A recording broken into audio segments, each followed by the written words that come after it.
A moral story for children. Title: Rosie, the Brave Little Rose. In a quiet garden on the edge of a small village, there lived a little rosebud named Rosie. She was planted at the far corner of the garden, right next to the old wooden fence. Rosie wasn't like the tall sunflowers or the wide, colorful tulips. She was just a small rosebud who hadn't bloomed yet. The garden was filled with laughter and songs from the wind, butterflies that danced in the sun, and bees buzzing happily. All the flowers would sway together, showing off their colors. Rosie, however, kept her petals tightly closed. "I'm not ready," she whispered to herself. "What if I bloom and no one likes me? What if I'm not as beautiful as the other flowers?" The other flowers didn't notice Rosie much. The tulips chatted with the daisies, and the sunflowers stretched high, proud of their golden heads. No one asked Rosie how she was doing.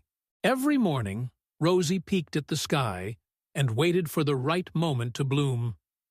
But fear always held her back. One day, a strong wind came blowing through the garden. Dark clouds rolled in and rain began to pour. The flowers bent and shook in the storm. Some lost petals, and others drooped sadly. After the storm passed, the garden looked quiet and messy. Many flowers were tired and silent, but Rosie, still just a bud, had been protected by the fence and the soft leaves around her. She hadn't bloomed, so her petals were safe. The next morning, something unusual happened. A tiny bluebird flew into the garden. He was wet, cold, and limping. "Oh dear," Rosie said softly. "Are you okay?" The bluebird looked around. "I got caught in the storm. I can't fly far. I need a place to rest." The next morning, something unusual happened. A tiny bluebird flew into the garden. He was wet, cold, and limping. "Oh dear," Rosie said softly. "Are you okay?" The bluebird looked around. "I got caught in the storm. I can't fly far. I need a place to rest." Rosie took a deep breath and, for the first time, opened her petals. Slowly and gently, her red petals unfolded like a soft pillow.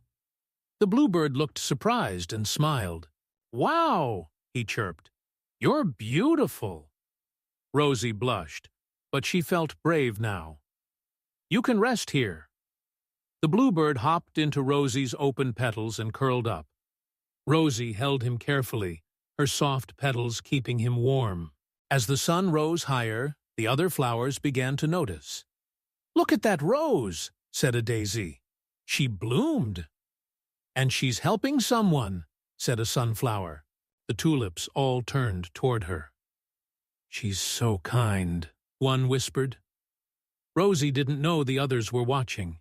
She was busy taking care of the little bird.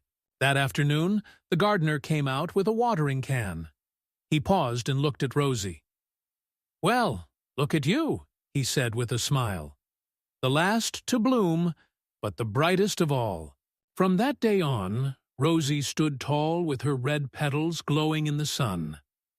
The other flowers treated her kindly, and the bluebird came to visit every day, singing cheerful songs. Rosie learned that it wasn't about blooming first or being the tallest. What mattered was blooming when you're ready, and using your beauty to bring kindness to the world.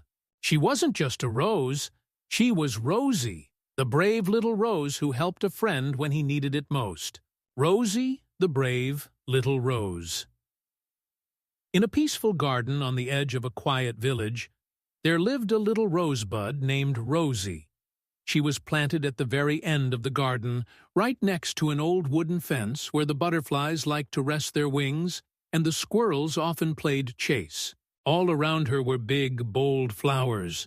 There were cheerful sunflowers that stretched high into the sky, proud tulips in many colors, and bright daisies that giggled every time the wind tickled their petals.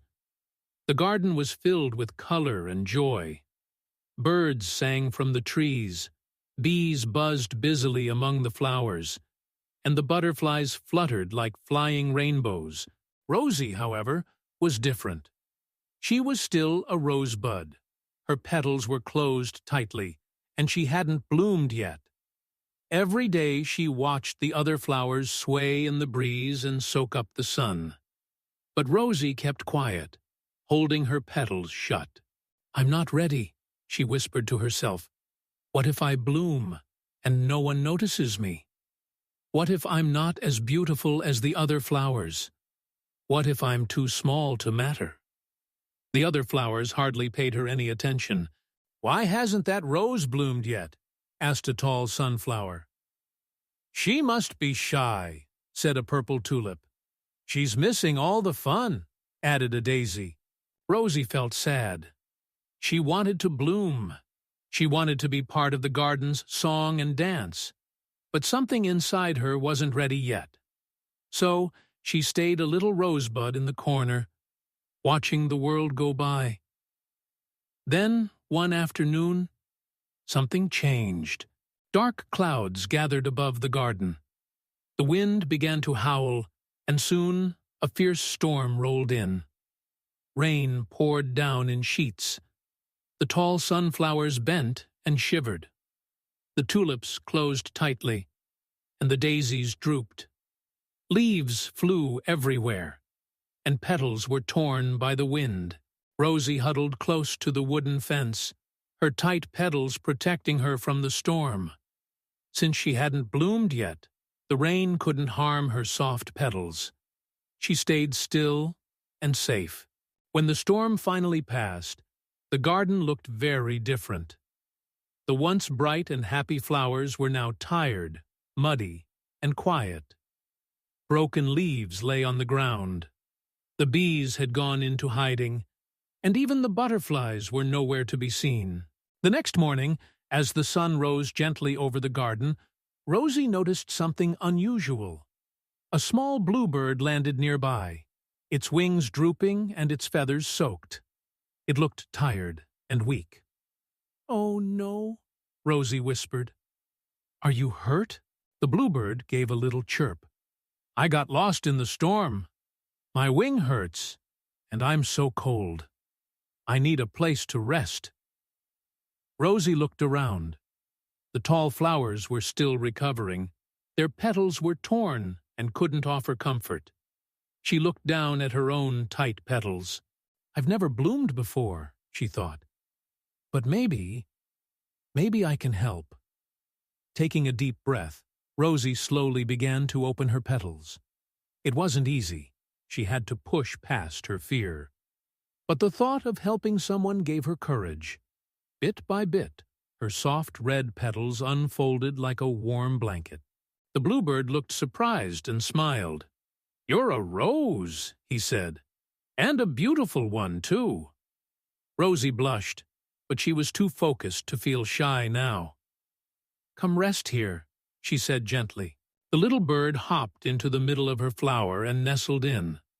Rosie wrapped her petals around him, sheltering him from the wind and warming him with her kindness.